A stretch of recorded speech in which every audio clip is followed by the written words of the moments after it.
ส่มือถือสื่อสารหัวใจยามเมายามจาฮัลโหลออกมาก็คงเข้าหัวใจยุคนี้มันทันสมัยเขาใส่นูเกียกันแล้วอยู่แถวบ้านอายเขาใส่แต่2 จุดหมายสื่อสารหัวใจใส่ปากกาเขียนลงมาบ่าวบ่มีเงินซื้อมือถือดอกแถวบ้านเฮามาเห็นเขาปากเขาว้าวบ่น้ำเขาว้าวยังแน่ตาแลลำจงมองเบิ่งเขาว้าวกันพ่อปานใดขึ้นสวรรค์เจ้าอย่ารอกันปากหวานยินอ้อยจักว้าวอีหยังเสียงดังบ่มีสิคอยอายเห็นแล้วมันใจน้อยคนที่คอยมือถือซื้อไต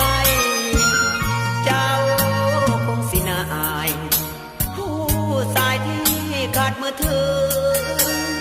จากวันเด้ออายสิซื้อเอาเมียมือถือมาตายน้ำเพลินยามทุกข์ยามยากลำบากสาวใดก็เมินผู้สายที่เป็นส่วนเกินเขาหมื่นย้อนขาดมือถือ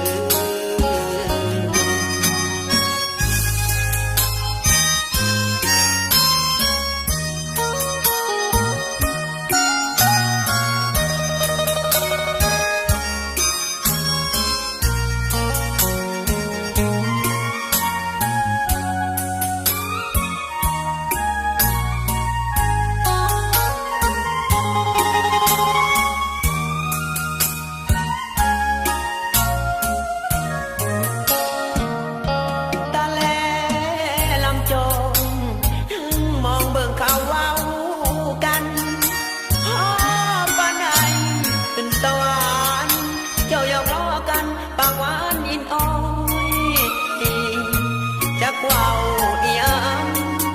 เสียงดังบ่มีสิคอยอายเห็นแล้วมันใจน้อยคนที่คอยมือถือซื้อไตเจ้าคงสิน่าอายผู้สายที่ขาดมือถือจักวันเด้ออายสิซื้อเอาเมียมือถือมาตายน้ำเพลินยามทุกข์ยามยากลำบากสาวใด